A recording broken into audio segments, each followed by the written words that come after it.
Do you know how impactful a sensory-friendly home can be for your autistic child? Well, we're here to talk about it. I'm Jessica. And I'm Rachel, and we're the Certified Occupational Therapy Assistants here at Harkla, and we are thrilled to give you some tips today on creating a sensory-friendly home for your autistic child or your neurodivergent child. April is Autism Acceptance Month, so we are so excited to be sharing more tips and strategies for autistic individuals, children, families, everywhere in between, and just really helping to spread awareness and acceptance.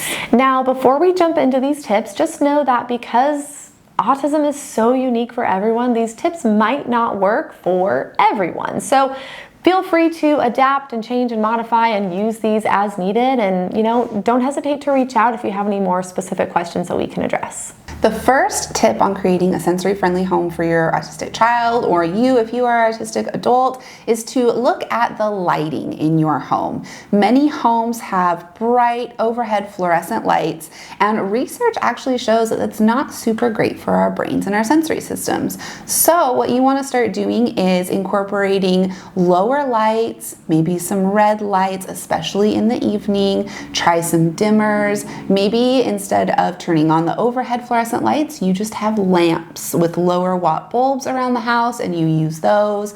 More natural lighting during the day is also great. Here's your homework. Go around your house and pull out your phone camera and take a slow motion video. Oh, I saw a video about that. All of your lights and see what they look like in slow motion. If the lights are flickering at all on the slow motion video when you're watching it back, get that light out of your house immediately if possible, because oftentimes that is what autistic individuals are seeing, and they can feel that in a more specific way than kids and adults who are neurotypical. So go around your house, check the lights, remove the bulbs, change out the lighting, definitely remove the fluorescent lights if possible. That can make a huge impact. Also read the book, Too Loud, Too Bright, Too Fast, Too Tight. That talks a lot about lights that are too bright and just different research on lights as well. I highly recommend that book, especially for older autistic individuals or even autistic adults. The next tip is also related to the visual system, and it is to try to declutter your home as much as possible. We have talked about this in other videos when we talk about overstimulation and sensory overload, but too much clutter, too much visual input in your environment can actually be dysregulating. It can cause visual sensory overload, which can cause meltdowns, avoidance, a state of fight or flight. So go around and maybe once a week you spend a couple of minutes decluttering a space in your home, and at some point you'll get to a place where your home is clutter-free as much as possible. It's not going to stay that way. It's not going to be perfect all the time. So you just do the best you can a little bit at a time and see if you notice a difference. The next tip for your sensory-friendly home is to create a sensory corner, sensory space, a calm down corner, call it whatever you want, but a designated space in the home. It could be a closet or a pop-up tent somewhere that is specifically designed for decompression, taking a sensory break,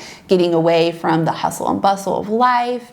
And this can include items like pillows and blankets, weighted items, maybe some calming sensory lighting, fidget tools. The noise canceling headphones could be in there. And this is really a great place for your child to go when they feeling overstimulated, they need to take a break. We often recommend this as a tool for after school because school can be so overwhelming and overstimulating. Having a sensory corner where your child can go to take a break for as long as they need, re-regulate their nervous system before they go on to the next thing. Yes. Now we also want to recommend some sensory-friendly tools and products that you can have available. And if it's not feasible, that's okay. We'll provide some alternative recommendations, but things like a crash pad would be great because oftentimes autistic individuals crave proprioceptive input or that heavy work. So having a safe place for them to crash and fall and jump and get squeezed could be really helpful. If you don't have the means to get a crash pad, you can build your own. That's what we do. We take all of our couch cushions off of our couch, we put them on the floor, we put blankets on them, and we jump and crash and squeeze, and we do all sorts of proprioceptive activities just with our couch cushions. Yes. The next item is a swing, and many autistic children seek out swinging in a linear way, so forwards and backwards, and using a swing like the compression swing where they can close it around them to reduce visual input. The compression swing also provides some proprioceptive input while they are swinging. This can be a really, really regulating tool in your home.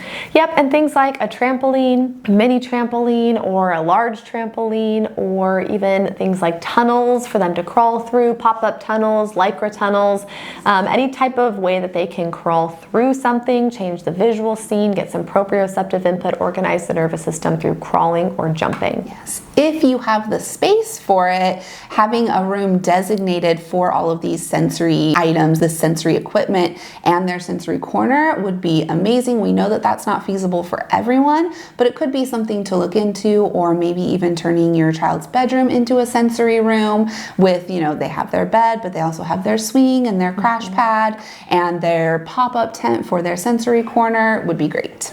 Just a few more additional tips for creating a well-rounded sensory-friendly home includes filtering water, making sure that you are providing safe, clean, filtered drinking water, filtering the air as well. Air filters are great, making sure that you're opening the windows in the house. Oftentimes the indoor air is actually dirtier than the outdoor air, so just making sure that you're opening the windows and the doors daily to get that fresh outside air too.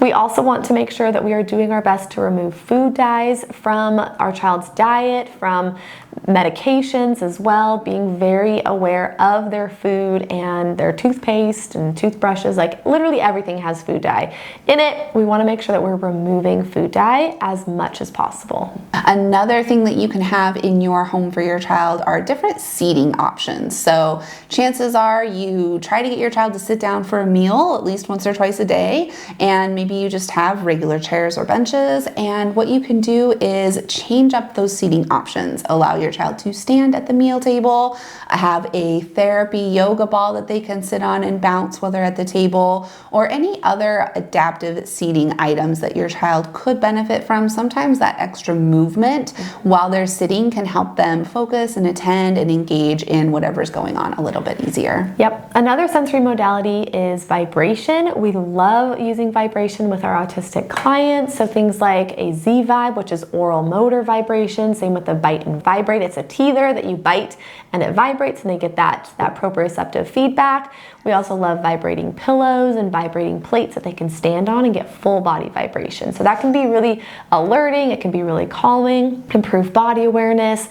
Just vibration in general is a great modality. Hopefully we've given you some new ideas of some things that you can add into your home to help your autistic child. If you have any ideas of things that have worked for you and your family, we would love to hear what they are. You can leave them in the comments below and share with everyone else who is watching. Yep, and make sure you give this video a thumbs up, you subscribe if it was helpful. Again, share this video with someone who is maybe interested or needs to learn more about making a sensory-friendly home. Yep, and make sure you're following us on Instagram. We are at Harkla_family, as well as at All Things Sensory Podcast. We do have a podcast. It's All Things Sensory. Make sure you're listening. We have our own YouTube channel. We're on Spotify. It's on video. Just long form content that you can soak up and learn more about. Yep, and with that, we will see you next week for a new video. Okay, bye.